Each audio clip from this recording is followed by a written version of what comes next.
This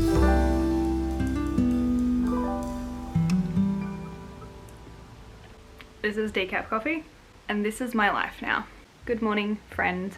How are you? How are you going? I hope that you are doing well. My name is Michaela. This is Meekela Reads. I live here. We're just gonna keep it cozy. We're gonna keep it casual. It's going to be really just chill today. So grab a cup of tea, grab a coffee, grab whatever beverage you desire, and let's just chat. Let's chat about the books that I read in March. I read 7 books in March, which is pretty average and also quite impressive given that March was busy. If you have seen my last video, we did a reading vlog, reading cozy fantasies. That is the bulk of the books that I read in March. That was literally half of the month, was that one video. Go check that out if you want to see sort of what March kind of looked like. It was really busy this month. And I kind of hinted and alluded last time, actually I think I just said it to be honest, about the fact that I have just received my ADHD diagnosis. She's officially neurodivergent, which has been a game changer. It has been so different. I genuinely don't know how I survived. But enough about my brain. Let's talk about what information went into my brain this month.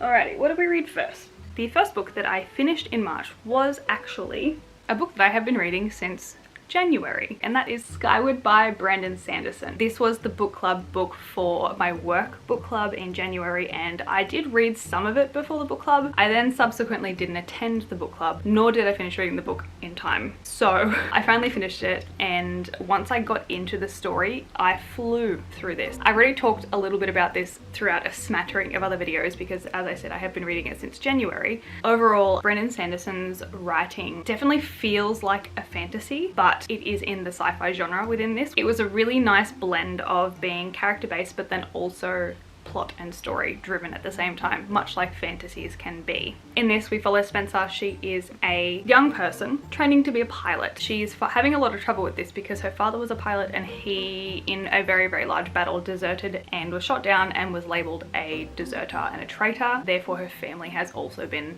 branded much the same, which has made it very difficult for Spencer to then go and become a pilot in the pilot academy to protect all of the people in this colony on this alien planet from the aliens that are attacking them periodically throughout the year. But she is egotistical and strong-headed. She makes it into the academy. She does train to be a pilot, and that is what we follow in this book. One thing I really enjoyed about reading this is that we actually get schematics for the ships within the book. This really helped me to conceptualize what the ships actually looked like, but also what the ships could do when they were referring to different banks and turns and what that looks like. So that was really helpful and enhanced my reading experience. I had a good time and I want to read more sci-fi this year. And then I listened to Ace of Spades by Farida Abike Imide. This is a young adult thriller following 2 characters, Chiamaka and Devon. They are the only 2 black students at this academy. They have nothing to do with each other. They have very different lives. They don't interact whatsoever. However, they start getting targeted for some pretty hectic bullying, which is a very large understatement of what actually occurs. But we follow them as they are trying to navigate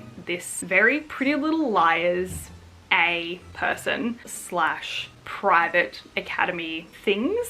Being a thriller, it is one of those books that really keeps you invested because you want to know what's happening and you want to get to the bottom of what is causing all of these issues. But it's actually quite a lot deeper, and it actually deals with a lot of really common and prevalent issues such as homophobia, racism, bullying, suicidal ideation, and many other things. So those are some content warnings if you want to check those. Keep your brain safe. But I just found that it had so much substance for a thriller. And despite the fact that it's a young adult thriller, it is still the best one I have read because there were so many important topics and themes that needed to be explored and were explored in a very, very good way. I believe the 2 inspiring works for this, given the 2 quotes in the front of the book, are Gossip Girl and Get Out, which, blending that together, to be honest, gives you a pretty good understanding of the vibe of the book. I was scared, I was intrigued. I'm so glad I read it. I picked this up so long ago with very, very good intentions of reading it and then just never read it. So I'm glad I picked it up. I had a very good time with this one. I highly recommend if you have not read this yet and you do enjoy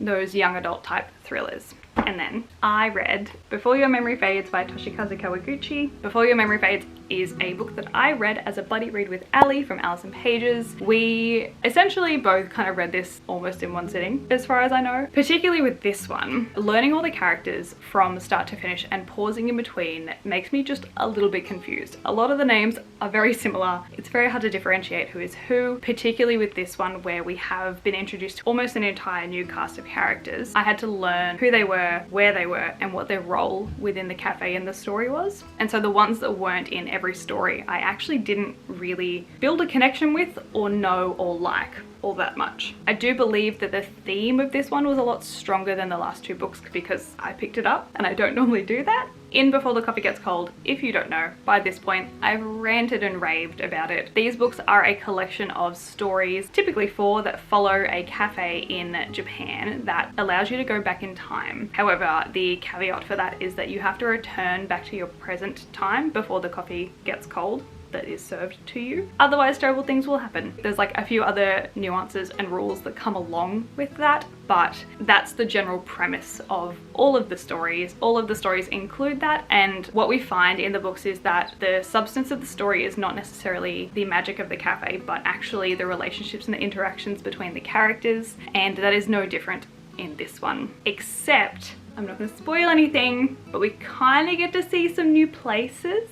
This is probably my least favorite in the series. I think I like them literally in their order, 1, 2, and then 3. Definitely still worth it. Definitely still moved me emotionally. And I had such a good time buddy reading it because I love buddy reads. Have I said that before on this channel?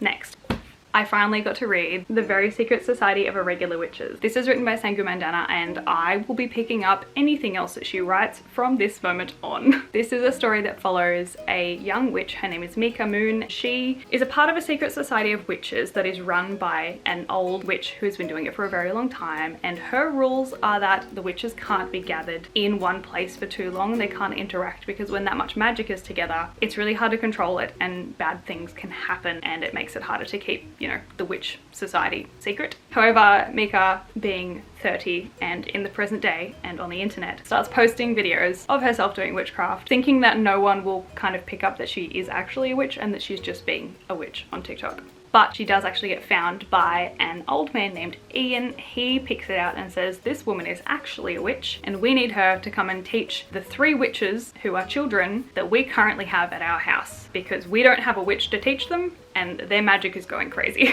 This is absolutely a cozy fantasy. I think I would probably attribute this the most to the house in the Cerulean Sea rather than anything else, but it was definitely cozy fantasy in the fact that it had low stakes. There was really minimal to no conflict. It was very character driven. The imagery was beautiful, which is just ticks all round for a cozy fantasy. Reading this felt like curling up on a really nice cozy autumn afternoon with a cup of tea and reading a book. One of my complaints is that there just wasn't enough of it. I think it was a good length, but I really feel like we could have connected a lot deeper with some of the other side characters if we had a bit more understanding about who they are, where they came from, and just maybe some more interactions of our main character Mika with them, just to build and develop that a bit more. Only complaint, I just want more. But this has become one that I will absolutely recommend to people. If they want a cozy fantasy, you should read this if you haven't read this already. And then I finally finished listening to Chain of Thorns by Cassandra Clare. After all of these years, Cassandra Clare still has a chokehold on me. In this series, we are following the next generation of shadow hunters from the Clockwork Angel series, and they are living in a world where demon attacks haven't really been a thing for most of their lifetime. So the shadow hunters have been training to attack and fight the demons where needed to, but there haven't really been any. However, some of them start showing up, and the interesting thing is that they've started showing up in the daytime, which is very unlike usual demon activity. Normally they can't rock around during the daytime. Our 2 main protagonists within the series, we have Cordelia Carstairs and James Herondale. Overall, the story kind of follows the usual shadow hunter peaks and drops. What I really enjoyed about this particular series is the camaraderie that we find with a lot of the kind of side external characters, because there are more of them in this series than I think there have been in any of the other ones. They call themselves the Merry Thieves, and we go into a significant amount of detail of all of their backstories and all of their stories, and we get a lot of their perspectives as well. So that's something that I think really enriched this series in particular. Also in this one, there's cool pictures as well. I really like it when books have illustrations. I won't show you too many of them because they're a little bit spoilery, but there are some very lovely illustrations that have been included in this edition of the book. If you like the Shadowhunters world, you'll probably enjoy this series.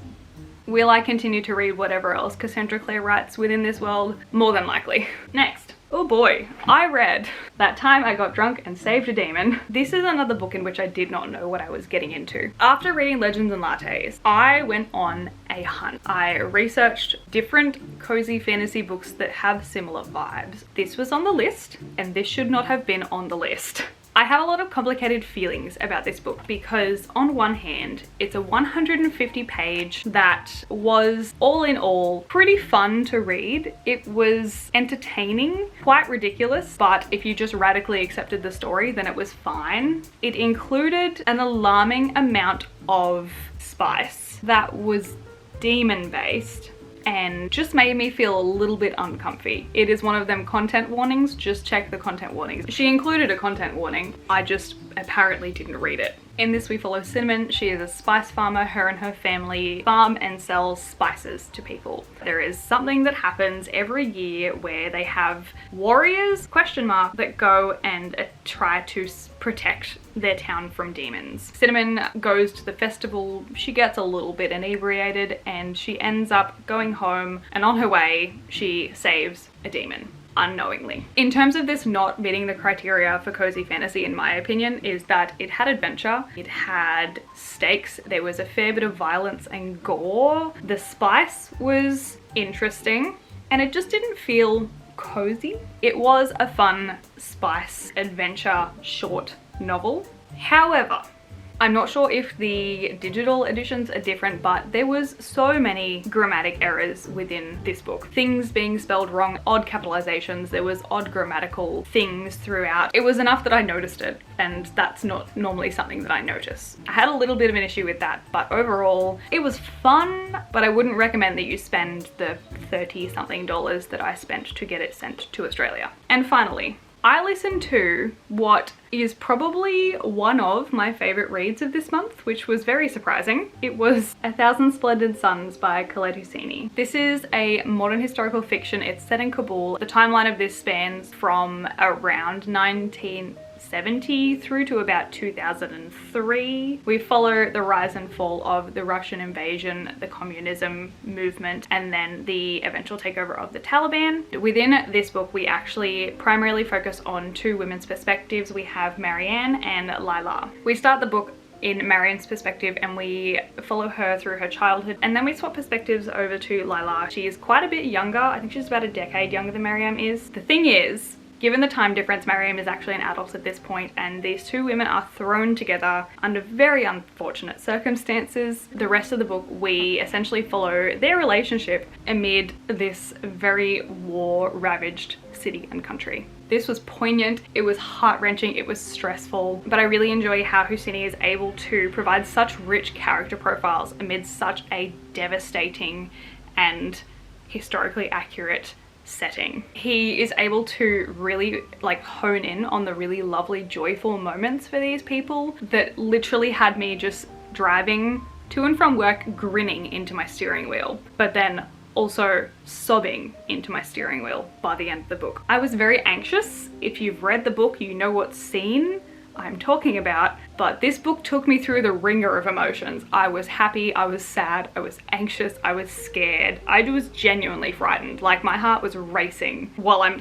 driving in bumper to bumper traffic trying to get home. It was spectacular, as much as a book within this genre can be. I'm hesitant to say that I really enjoyed it because obviously there are so many really awful and confronting themes and topics that we explore. There are so many content warnings for this one. Please check them. Please keep your brain safe. Listening to it made it just a little bit easier to stomach, but this is very much, without a doubt, my favorite Husseini book that I have read so far, and I will continue to read anything else that he puts out. I'm learning so much about the world from the books that he writes. It's crazy. It's almost like reading can broaden your perspectives and help you to expand your horizons on the knowledge that you hold in your brain. What a concept. But that's it. They're all the books that I read in March. Like I said, super cash today. We read some good books, we read some books that weren't so great, but all in all, I actually think it was a pretty solid reading month given everything else that I had going on. Have you read any of these? Did you also like any of these? Please talk to me in the comments. If you want to find me on any of my other socials, I am meekela_reads on Instagram. I post relatively frequently over there for me, and I have some exciting things coming up this week. I will leave that link in the description down below, but that is all of the books that I had to talk about today. So thank you guys so much for sticking around. I very much appreciate having you here. This little corner of the internet that we have created is one that I genuinely love spending so much time on. The internet is a crazy thing, and I've been thinking about it a lot recently in terms of some of the like connections and friendships that I've made among this community. It's wild. Thank you guys. I very much appreciate every single one of you. So thank you for watching today. I hope you enjoyed. I hope you're having a fantastic day or night or whatever time it is where you are in the world, and I will see you all next week. Goodbye.